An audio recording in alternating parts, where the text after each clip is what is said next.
The passage we're looking at today comes from the 15th chapter of Luke's Gospel, a couple of the parables there. Jesus' message in these two Gospels is clear. God's love for the lost is active and seeking, not just waiting for them to find Him. What is not so clear is to whom Jesus is speaking when He tells these stories. Luke mentions the Pharisees and the scribes grumbling because Jesus dares to associate with tax collectors and sinners. And verse 3 says, "So He told them this parable." But who is the them? We can't tell from the Greek. The story of the lost sheep is paralleled in Matthew 18, but there it's included in a series of teachings given to Jesus' disciples. Luke's version has more vivid details, such as the shepherd putting the lamb over his shoulders, which became a very popular image and icon in early Christian art. The story of the lost coin has no parallel in the other Gospels. Luke often presents a pair of parables, and he sometimes has one with a man as the main figure and the next with a woman as the focus, as we see here. And we see this pattern again in chapters 13 and 17 of his Gospels. The two groups mentioned in the introduction to these stories would have been at opposite ends of the social scale in Jesus' time. The highly respected Pharisees and scribes were students of the Mosaic Law. They not only made copies of the scrolls, but they created commentary and interpretation. We see them today as intolerant conservatives, but they were the liberals among the Jews of that day. They accepted the prophets and other writings of scriptures, whereas the Sadducees accepted only the 5 books attributed to Moses.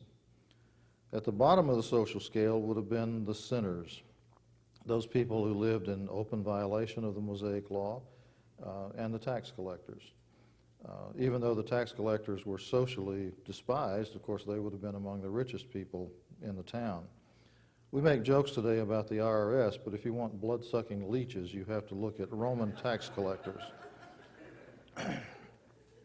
Whenever I hear somebody talk about privatizing government services, I think about Roman tax collecting because it was a privatized process.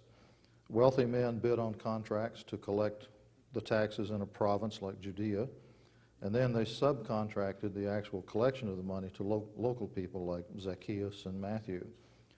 Everyone involved expected not only to collect the taxes, but also interest on the money they had put up to buy the contract. It becomes a pyramid scheme. The people in the provinces often paid 3 or 4 times what the government actually got, and the rest of the money went to the tax collectors as profit. No self-respecting Jew would walk on the same side of the street as a tax collector, never mind eating with one of them. Let's look at the passage now as it appears in your bulletin. Now the tax collectors and sinners were all gathering around to hear Jesus, but the Pharisees and the teachers of the law muttered, "This man welcomes sinners and eats with them." Then Jesus told them this parable. "Suppose one of you has 100 sheep and loses one of them. Doesn't he leave the 99 in the open country and go after the lost sheep until he finds it? And when he finds it, he joyfully puts it on his shoulders and goes home. Then he calls his friends and neighbors together and says, 'Rejoice with me, I have found my lost sheep.' I tell you that in the same way there will be more rejoicing in heaven over one sinner who repents than over 99 righteous persons who do not need to repent. Or suppose a woman has 10 silver coins and loses one. Doesn't she light a lamp, sweep the house, and search carefully until she finds it?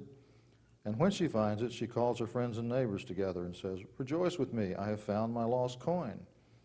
In the same way, I tell you, there is rejoicing in the presence of the angels of God over one sinner who repents." This is the word of the Lord.